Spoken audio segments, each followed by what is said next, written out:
लखनऊ की सड़कों पर जो हमारे मासूम और ऊर्जावान भाई एएसपी बीएसपी जोड़ो आंदोलन का बैनर लेकर चल रहे हैं, मैं आज उनकी बुराई करने नहीं आई हूं, बल्कि एक बड़ी बहन होने के नाते उनके जज्बे को सलाम करने आई हूं।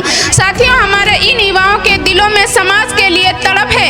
ये खुद अपनी मर्जी से अपने समाज को जोड़ने के लिए सड़कों पर उतरे हैं, लेकिन दिक्कत हमारे इन मासूम भाइयों की साफ नीयत की नहीं है। दिक्कत उन बड़े राजनीतिक चेहरों की है जो इन युवाओं की इसी सादगी और भावुकता का फायदा उठाकर खुद को मसीहा साबित करने का हथकंडा अपना रहे हैं। दोस्तों, इस वीडियो के अंत तक जरूर बने रहिएगा, क्योंकि आज मैं आपकी भावनाओं के पक्ष में खड़े होकर पर्दे के पीछे चल रहे बहुत बड़े राजनीतिक खेल को समझाने आई हूँ। मेरे प्यारे भाइयों और बहनों, जब मैं लखनऊ की सड़कों पर अपने इन युवा भाइयों को बैनर थामे देखती हूँ तो मुझे इनके अंदर बाबा साहब और मान्यवर कांशीराम साहब के मिशन को आगे बढ़ाने का एक सच्चा जुनून दिखाई देता है। आप लोग गलत नहीं हैं, आपकी यह सोच बिल्कुल सही है कि पूरा बहुजन समाज एक मंच पर आ जाए, हमारी ताकत एक हो जाए। लेकिन मेरे भोले भाइयों, आपको थोड़ा रुक कर यह दिल पर हाथ रखकर सोचना होगा कि यह नौबत आई ही क्यों। बात यहाँ सिर्फ दो पार्टियों को जोड़ने की नहीं है, बात उन राजनीतिक हथकंडों को समझने की है जिसके तहत आपको पहले बेवकूफ बनाया जाता है और फिर आपके सामने मसीहा बनकर पेश हुआ जाता है। मैं आज अपने उन सभी युवा भाइयों से जो सड़कों पर पसीना बहा रहे हैं, एक सीधा और सगे भाई बहन वाला सवाल पूछना चाहती हूँ। जब कुछ साल पहले एक सामाजिक संगठन बना था और उसने यह वादा किया था कि हम कभी राजनीतिक दल नहीं बनाएंगे, हम सिर्फ भाई बनकर समाज की रक्षा करेंगे, तो फिर समाज के वोटों को बांटने के लिए एक अलग पार्टी क्यों खड़ी की गई? क्या अलग रास्ता चुनकर समाज की ताकत को दो हिस्सों में नहीं तोड़ा गया?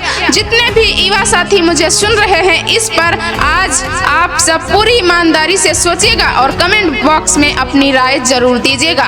तो दोस्तों, इस वीडियो में आगे मैं जो बात आपको बताने जा रही हूँ वो आपको यह समझने में मदद करेगी कि आपके जज्बे का इस्तेमाल कहाँ किया जा रहा है, इसीलिए अंत तक जरूर बने रहिएगा।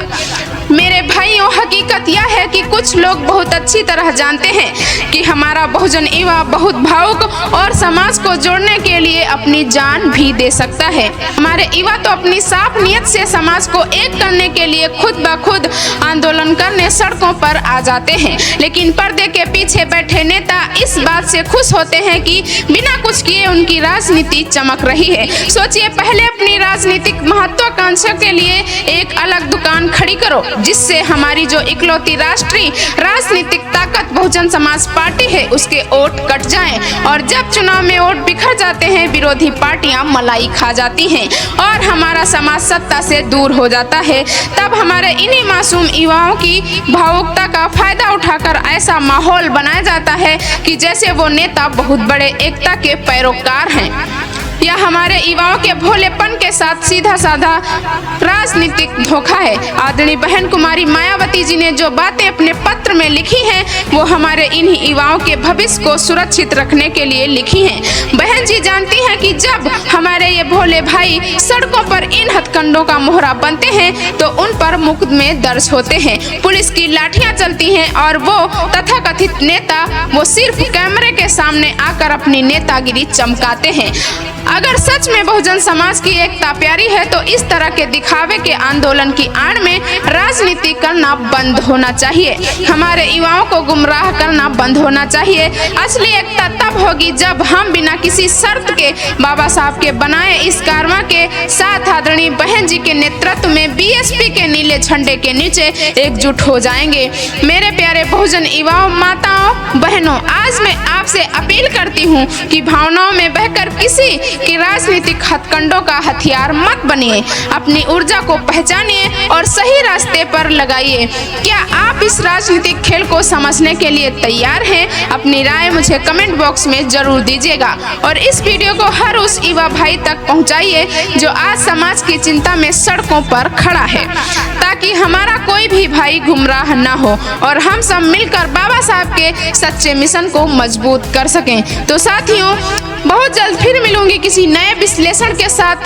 तब तक के लिए देखते रहिए भीम मिशन यूपी। जय भीम, नमो बुद्धाय।